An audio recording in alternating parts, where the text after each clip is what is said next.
Hi everybody, Dan Oman here with some exciting news. DRF Formulator, the gold standard in past performance information, is now free, exclusively on DRF Bets. Join DRF Bets with the promo code WINNING, get a $250 first deposit match bonus, a $10 free bet, and free Formulator already uploaded to your account. Access Formulator's premium features, including sortable trainer stats, race replays, personalized trip notes, and lots more. Free Formulator, exclusively on DRF Bets. Hi everyone, I'm David Aragona, and this is the February 9th edition of Horses to Watch, where we carefully analyze trips from the last week, looking for horses that might have encountered adversity and could be worth betting back when they run back in the future. This week, we're taking a look back at last Saturday at Aqueduct, February 5th. There ran a couple of graded stakes on that card, the Toboggan and the Withers, and I think both of those races and all of the other 7 races on the card were affected by yet another track bias that took hold on the main track at Aqueduct this past weekend. Different kind of track bias that we were dealing with for the past few weeks, though. In the past few episodes of this show, I was talking about a rail bias that was really strong for the middle of January to the end of January at Aqueduct. Not the case on this February 5th card. The rail was not the place to be. There was some rain in the middle of last week, some snow, and I think as the track was perhaps drying out from a couple of days of precipitation, the rail was just not the place you wanted to be. Deeper, heavier going down towards the inside, and horses that went down there on Saturday just were not able to achieve successful results. So we're going to talk about that with regard to 3 races from that February 5th card, beginning with the 5th race of the day. Claiming 10,000 is the condition, going a mile on the main track. Let's break these runners from the gate. I want to focus on the number 4, O'Shea Can You See? A little bit of a long shot in this race. He is the horse in the yellow silks there with the purple cap that's going to settle into about mid-pack. And by this point of the day, about halfway through the card, a lot of the riders had realized that you did not want to be on the inside. And notice the number 1 runabout, who I believe is ridden by Eric Cancel. He does a very good job of getting that horse who broke from the inside off the rail as soon as possible. Not the case with the number 4, O'Shea Can You See, who you saw highlighted just there. His rider, Sammy Camacho, not one that rides a lot of races typically at Aqueduct, and I think he was just unaware of the way that the track was playing, or at least that's how he rode the horse in this race, because as you can see, on the backstretch, he puts this horse right down on the inside path and rides this race kind of like you do want to be inside, when the opposite was actually the case. And you'll notice as this race progresses, most of the good running is done towards the outside. Like I said, the number 1 runabout will be the eventual winner, and other horses who are successful will do their best running on the outside, racing in outside paths. And the 2 horses who rode the rail most of the way are not able to achieve successful results. Those 2 horses are the number 6, High Command, who was a long shot setting the pace, but his rider just put him right on the rail, and he will fade badly in the stretch. And there you see the other horse, the number 4, O'Shea Can You See,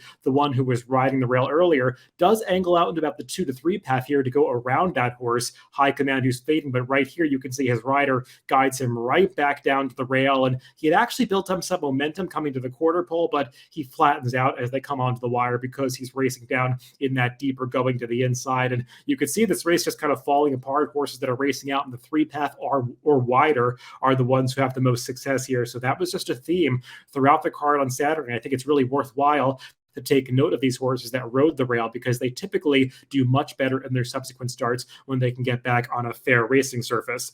Another race that I want to mention from that Saturday card was one of the feature races of the day, a graded stakes, the Grade 3 Withers, a Kentucky Derby prep, going 1 mile and 1/8 for the 3-year-olds on the main track. And I want to focus on 2 horses in this race. Let's break them from the gate. One of the horses that I do want to mention and really take note of the trip of is the number 9, Early Voting, who is the eventual winner. The other horse is the number 6, Unbridled Bomber, who you saw highlighted there in the dark green silks just towards the back of the pack. I'll admit right off the bat, I have a bit of an affinity for Unbridled Bomber. He was my long shot pick in this race. He's a horse that I've been following closely and I've thought highly of, but I think anybody, even watching with an unbiased eye, will agree with me that he did not get the right kind of trip in this race. You could see if you watch the head-on of this race, which we're not taking a look at here, we're going to look at the pan for the entire race, but if you do go watch the head-on on your own, you'll notice that almost the entire field, all of the jockeys in this race, by this point of the day, knew that you wanted to avoid the rail. Most of the riders racing out in the 3 path or wider, and actually the early leader, Early Voting, he was racing in the 3 path for almost his entire trip, despite setting the pace in this race. The one horse that did not follow that advice, or the rider that seemingly was unable to follow that advice, was Jorge Vargas on the number 6 Unbridled Bomber. And I don't want to totally blame Vargas, because this horse, Unbridled Bomber, is one that has a tendency to lug in. He likes to ride the rail in his races, so I'm not sure that he had that many options. But you can see here, the horse tries to gain some momentum coming past the half-mile pole, racing in that second flight there, trying to move up the rail. But as is the case with almost every horse that rode the rail on this Saturday card, he is just going to basically hit the proverbial wall coming around the far turn, and he will back up badly to ultimately finish second to last. So he'll fade off the screen, but the horse that we should focus on from here is that eventual winner, the number 9 Early Voting. And he runs a remarkable race. Like I said, he was not on the rail, so I don't think he was negatively affected by the rail bias per se, but just sheerly from a pace standpoint, this horse was by far the best on this day. You saw the fractions go up 23-2 for the opening quarter,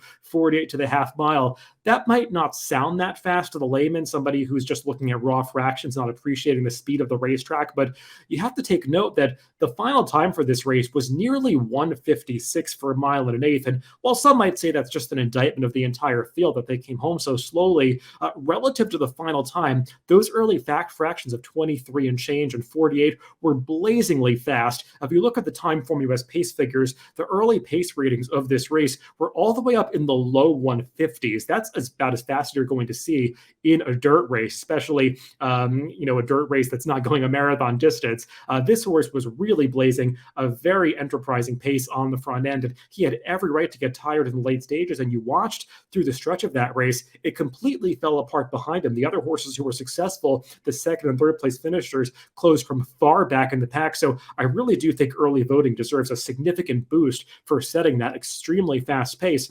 A lot of people on social media took note of the fact that the Beyer came back very low, just a 78 Beyer for this performance. But the Beyer speed figures were a little bit limited due to the fact that they could only take into account the final time, not the entirety of the performance. I like to look at the Timeform US speed figures for horses like this. He got a 109 Timeform US speed figure, which is respectable for a 3-year-old at this time of year, because he got a significant pace bonus, and the Timeform US speed figures are a multi-factor speed figure that take both final time and the pace of the race into account. So Early Voting did get that big bonus for setting that extremely fast pace, and I think he deserves a lot of extra credit for winning this Withers so decisively in the fashion that he did. And the other horse that I did highlight, Unbridled Bomber, I think he finished 10th in this race. Just one that probably will need a class drop in the future. I wouldn't want to see him continuing down the Derby trail. I think that would be a little bit too ambitious, but he's a horse that has more ability than what he showed in this race and should do better in a softer spot next time out.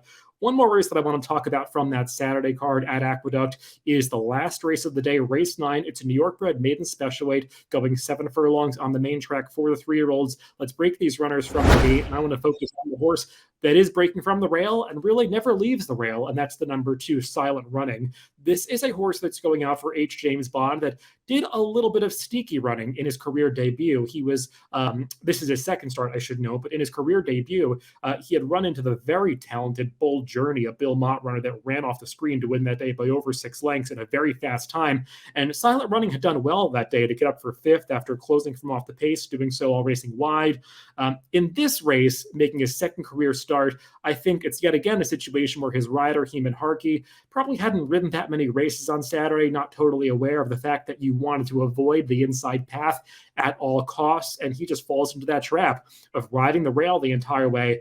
A lot of riders like this that don't win at a high percentage, they do try to save ground, and typically that's the right strategy on a fair racetrack, taking the shortest path around there, but it really is detrimental on a day when the inside path is so deep and tiring, and you're going to see this horse trying to make up ground, coming under a ride, approaching the quarter pole here, but he's just never able to get any traction racing down to the inside path. And look at the course that the leader is taking, the number 10, Golden Code, coming into the stretch here. His rider, Kendrick Carmouche, even though he's setting the pace, has kept him all the way out in the 3 to 4 path for the entire race, and that's going to allow him to run away. This rich racetrack on Saturday, it was not an anti-speed bias by any means. Horses were successful on the front end, but like Golden Code and Early Voting, they had had to do their best running out in the middle of the racetrack. They could not be allowed by their riders to drift down towards the inside, and that's exactly what happened with the number 2 Silent Running, chasing from the back of the pack. He just rode that rail the entire way. He finished, I think, second to last in this race. He's a lot better than that based on his debut effort, and he's one that I would anticipate will do much better when he gets on a fair racetrack next time out for his third career start. So there are more horses than that were affected by the bias in the other graded stakes on this card. We saw the heavy favorite Happy Medium go down to defeat. Didn't highlight him because he'll probably be a short price again when he races next time, but that's another horse that you can point to that was negatively affected by the dead rail bias. So just look through the races on Saturday and try to find horses for yourself that covered the least ground, because those are probably the horses that you want to bet back in the future. So those are all the horses to watch for this week. Remember that if you want to follow these horses or any others in the future, you can add them to your horse watch on DRF.com and get email notifications when these horses run back in the future. Thanks for watching this week, and make sure to catch future episodes of Horses to Watch on upcoming Wednesdays.